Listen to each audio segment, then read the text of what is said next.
For more on this, we are now being joined live by Colonel David B. DeRoche from Washington, D.C. He is a professor at the Near East South Asia Center for Strategic Studies, National Defense University, and a defense and strategic expert. Colonel, thank you so much for joining us. Always a pleasure having you here with us on the show. Sir, during Trump's previous term as well, he routinely clashed with the Pentagon brass. Do you feel this term will start exactly where the last one ended? Yeah, I don't think that the clashes were while he was in the presidency. I think it was once he was out of the presidency.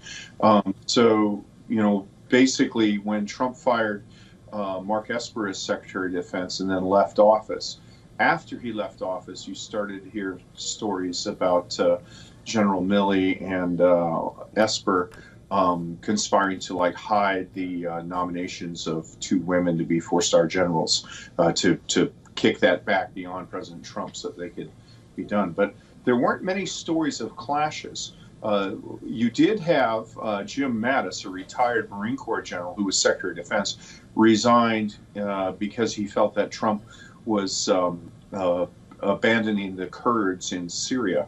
But there wasn't really much in the way of outright conflict. So I think that narrative is a little bit incorrect. But, Trump talks a lot of smack. He's a very undisciplined speaker, and there's no doubt in my mind that he's been unhappy with what General Milley in particular has been saying since he left office. So there's a possibility of friction there. I have to say there's not a whole lot of Milley supporters in the Pentagon today. So I think this is a little overblown. Colonel David, very interestingly, Donald Trump has vowed to rid the military of the so-called woke generals. What does it mean? What does that entail? How do you think it will impact the Pentagon? And isn't that contradictory to his campaign pitch?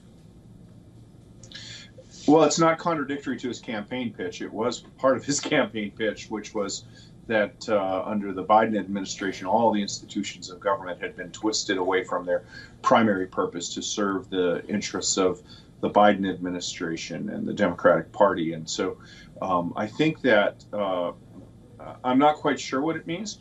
It is important to note that the military is at the front of the culture wars because people have always tried to, if you take acceptance of homosexuals, for example, that was viewed as a crime 30, 40 years ago, and then was viewed as a sort of minority position even 15 years ago. But once the military had to do them, the military, when they get a mission, whether it's racial integration or something, they do it. I think he's referring to two things. I think the first thing is, I think he thinks that there are some officers who may have been promoted beyond their abilities because they're a member of one of these groups that the Biden administration is very conscious of. And I think that the primary example there is not really a military officer. It's the Surgeon General of the United States who wears a military uniform. It looks like an admiral's uniform, but she is actually in the Department of Health and Human Services and was assigned male at birth and is now a woman. So I think that's probably the only target I can directly look at. There has long been a suspicion and anecdotal talk that some officers have been promoted beyond their abilities. You may seek to reverse that, but honestly, that is a little bit too far in the weeds for a general.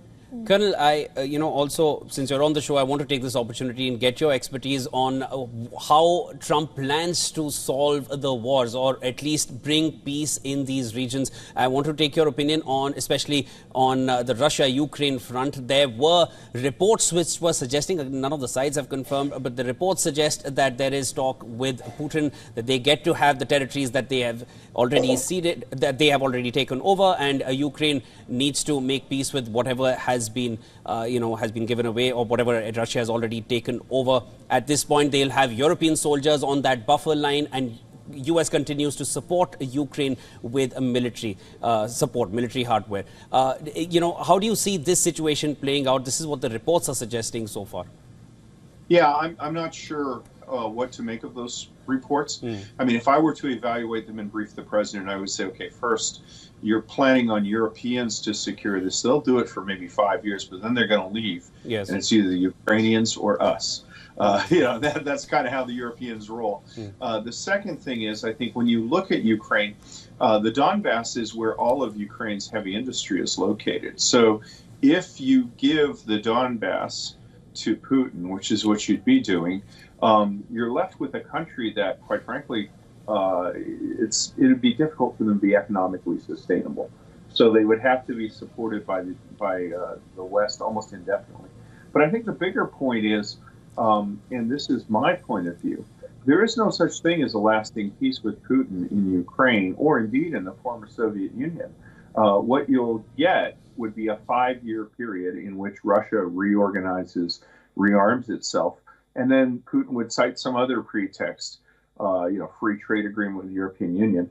And I think that the Poles in particular, who have been directly threatened, who have been told by Putin, you're next.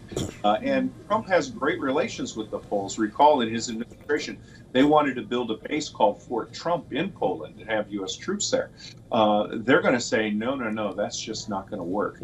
So it sounds plausible in theory, and I know that there are a lot of people who want to see an end to the war, who think this is a reasonable settlement. But I think when you pencil it out, it's not a viable prospect. And I think that it'd be hard to find somebody with a security background who would see this as a viable course of action.